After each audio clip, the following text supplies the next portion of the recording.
Hi everybody, welcome to Raj kitchens. இன்றைக்கி நம்ம பார்க்க போகிறது கத்திரிக்காய் புளிக்குழம்பு. ரொம்ப சிம்பிள் மெத்தடில் இறக்கக்கூடிய நேரத்தில் நல்லெண்ணெய் ஆட் பண்ணி மேக் பண்ணியிருக்கேன். பிகினர்ஸ் கூட ஈஸியாக தெரிஞ்சுக்கிறதுக்கும் புரிஞ்சுக்கிறதுக்கும் ஏற்ற வகையில் நான் உங்களோட வீடியோ ஷேர் பண்ணியிருக்கேன். பார்த்துட்டு உங்களுடைய likes, comments, share, subscribe, bell button. Next one, description செக்ஷனில் நம்மளுடைய லாஸ்ட்டு வீடியோவோட லிங்க் மட்டும் கொடுக்குறேன். அதிகமான லிங்க்ஸ் கொடுக்கும்போது ஒரு மாதிரி கச்சக்கச்சன்னு இருக்குது. அதனால் லாஸ்ட்டு வீடியோஸோட லிங்க் நான் உங்களுக்கு இந்த வீடியோவில் ஷேர் பண்ணிடுறேன். மற்ற வீடியோஸோட லிங்க்ஸ் வந்து அடுத்தடுத்த வீடியோ, அதாவது இப்போது இந்த வீடியோவில் உள்ள லிங்க் வந்து லாஸ்ட்டு வீடியோ.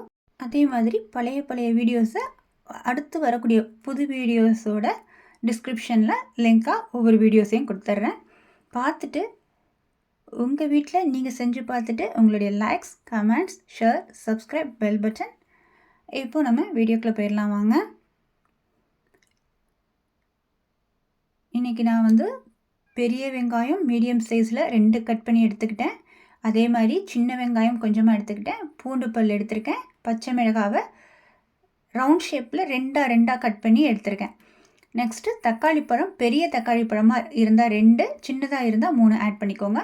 இன்றைக்கி வந்து நான் 1/4 கிலோ சைஸ்க்கு கத்திரிக்காய் எடுத்து கட் பண்ணி எடுத்துட்டேன்.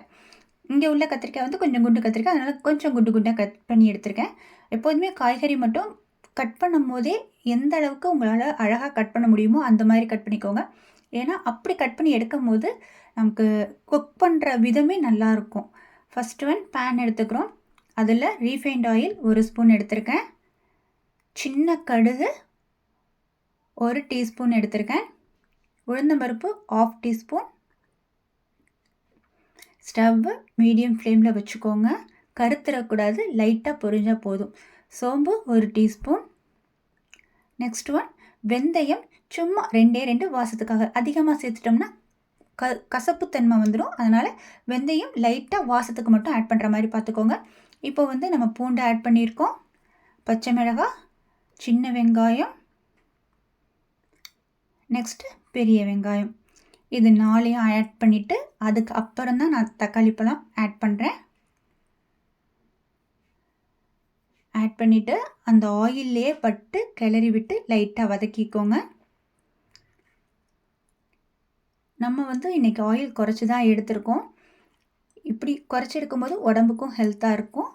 நெக்ஸ்ட்டு இந்த டயத்தில் நான் உப்பு ஆட் பண்ணியிருக்கேன். உப்பு வந்து 1 டீஸ்பூன் ஆட் பண்ணியிருக்கேன்.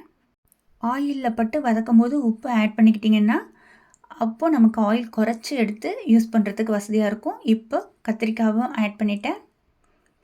மிளகாய்த்தூள் 1 ஸ்பூன் ஆட் பண்ணியிருக்கேன். மல்லித்தூள் 2 ஸ்பூன். மஞ்சத்தூள் 1 டீஸ்பூன்.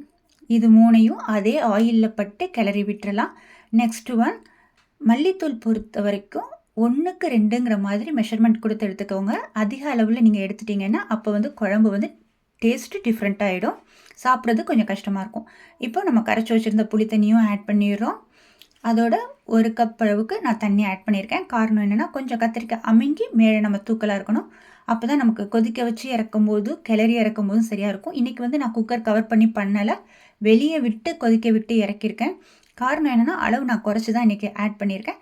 ப்ளஸ் வந்து கொஞ்சம் இந்த மாதிரி மெத்தட்ஸ்லேயும் செய்வோம் அப்படிங்கிறதுக்காக நான் இன்றைக்கி இந்த மாதிரி மெத்தட் மேக் பண்ணியிருக்கேன். இறக்கக்கூடிய நேரத்தில் கொஞ்சமாக நல்லெண்ணெய். குக்கரில் போட்டு பண்ணும்போது கேஸ் சேவிங்ஸ் இருக்கும். இன்றைக்கி நம்ம கொஞ்சம் இப்படி பண்ணுவோம் அப்படிங்கிறதுனால நான் இப்படி பண்ணியிருந்தேன். நான் அதையும் உங்களோட ஒரு நாள் வீடியோவாக ஷேர் பண்ணுறேன். கருவேப்பிலையும் ஆட் பண்ணியாச்சு. ஆயில் வந்து நல்லெண்ணெய் ஆட் பண்ணும் போது நம்ம எதுக்காக இறக்கக்கூடிய நேரத்தில் நல்லெண்ணெய் ஆட் பண்ணுறேன் ஃபஸ்ட்டே ஆட் பண்ணாமல் அப்படின்னு கேட்டிங்கன்னா, இறக்கக்கூடிய நேரத்தில் நல்லெண்ணெய் ஆட் பண்ணோம்னா வாசனை அதிகமாக தூக்கி கொடுக்கும். இன்னொன்று நம்ம பைசாவும் சேவிங்ஸாக இருக்கும். ஃபஸ்ட்டு ஸ்டார்டிங்லேயே நம்ம நல்லெண்ணெய் ஆட் பண்ணோன்னா அதிக அளவில் எடுக்கிற மாதிரி இருக்கும். ஸோ இந்த மாதிரி மெத்தட்ஸ். செகண்ட் ஒன் பார்த்திங்கன்னா, கொஞ்சம் காரம் கூடுதலாக இருந்துட்டால் கூட நல்லெண்ணெய் ஆட் பண்ணி மிக்ஸ் பண்ணி நீங்கள் பண்ணிங்கன்னா அந்த காரத்தை குறைச்ச தன்மையில் காமிச்சு கொடுக்கும். நமக்கு சாப்பிடும்போது ஈஸியாகவும் இருக்கும். இப்போ நமக்கு கத்திரிக்காய் புளிக்குழம்பு ரெடி ஆயாச்சு. இன்றைக்கி மதியானம் லஞ்ச் ரெடி பண்ணி சாப்பிட்டாச்சு. Okay, thank you. நெக்ஸ்ட்டு வீடியோவில் மீட் பண்ணலாம்.